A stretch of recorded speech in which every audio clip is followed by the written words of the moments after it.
Okay, exam's over. 3 notebooks, 630 odd pages of text finished with. So let's say goodbye to all that. So what do I have here? The answer is actually I don't really know. It's a CT-7100.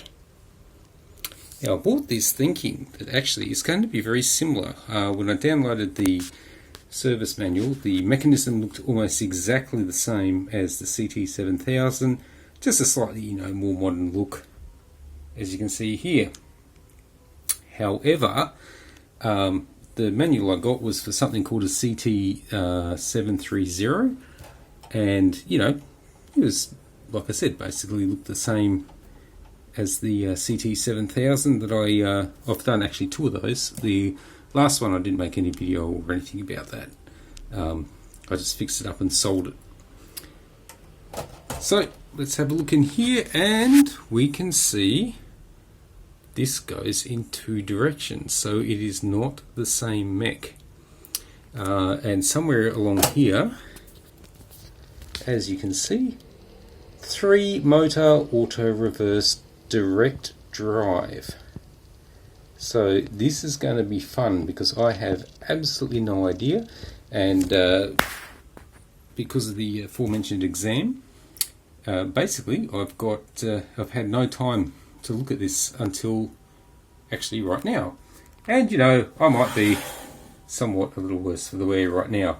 I think what I'm going to do next is I'm going to take some of these screws out and have a little poke inside and see what might be necessary. And there's something going on outside as usual. There's actually a fire department this almost directly next door. So this is the basically the drive control mechanism.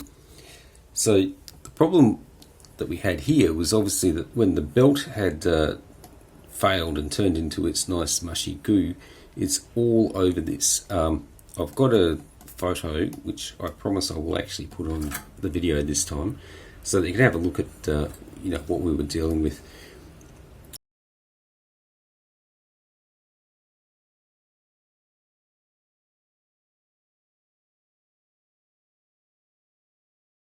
There's 2 Hall effect sensors here. This one here, if you can see, the legs are still quite black from that stuff. It just doesn't come out.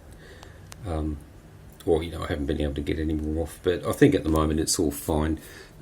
These wires are very fine, so my only concern is that perhaps there's a bit of corrosion and maybe it's broken through one of those, because they're going to be, I think they're repairable, but they're going to be hard to repair because it is very fine, and it's going to be hard getting just the right amount of heat in there. But anyway, so this PCB is actually hidden behind this PCB, which then screws on to basically the mech unit. So what I've done is preemptively just replace the few capacitors on these 2 boards. They tested, some of them are okay, but a couple of them were pretty bad. So anyway, it's just going to be a pain in the bum to sort of get to those again. So my idea is that if I put this mechanism back together, there's probably actually not any reason after this then to pull it apart again. So I've got a belt which I think is going to be the right size. I've got 2 belts, a 75 and an 80mm. According to the information I can find, 78 is the right size, but you can't buy 78. So anyway, we'll see how we go. So one of the other issues that happened, or as a result of obviously that belt, is if we have a look at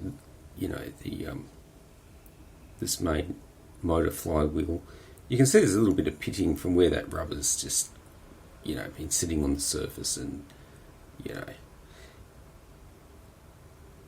doesn't look great. However, I've done the fingernail drag test, and it all feels quite good. Like there's no high spots. I'm not encountering any resistance from that. So I used a light bit of metal polish, or a light car polish actually, just to clean that up, and it seems fine. If there's any issues with it, if it feels like too rough, I'll just grab a bit of wet and dry, maybe some 800 or 1000 grit or something like that. But I think it's going to be alright. So, that's actually my main objective with this part of the repair, is actually to put this mech back together and just see at the end if that works. Because I think if there's anything too badly wrong here, then obviously the whole thing's not going to be properly repairable or not worth repairing. So anyway, I'll put it all back together. That's going to be my job later. And then we'll come over here and we'll just look at this power supply here. We'll get rid of these and just replace those. I don't like powering things up with these old ones because, you know, they tend to be not great. You don't want any internal shorts or anything like that, so we'll just get rid of them, and there's only a few. So okay, here's the update for today. There's my dead bodies. That was about 20 minutes, half an hour's worth, just to sort of swap those out. I've got the deck sort of semi-assembled here. I tried playing it before with the mechanism separate, but it just sort of sped through, so I figured that maybe there's like a grounding issue if it's not all connected properly and the PCB's not screwed down, so I decided to just put it sort of back together. That makes it a bit easier to handle as well, so I can move it out of the road, because this is actually the dining table as well, so not going to be very popular if I leave that there. So anyway, it's quite encouraging. I think maybe it'll get there, so we'll just keep persisting with this. So I think the next job is probably just to maybe clean and lube that mechanism up and just check everything out. Radio Blitz.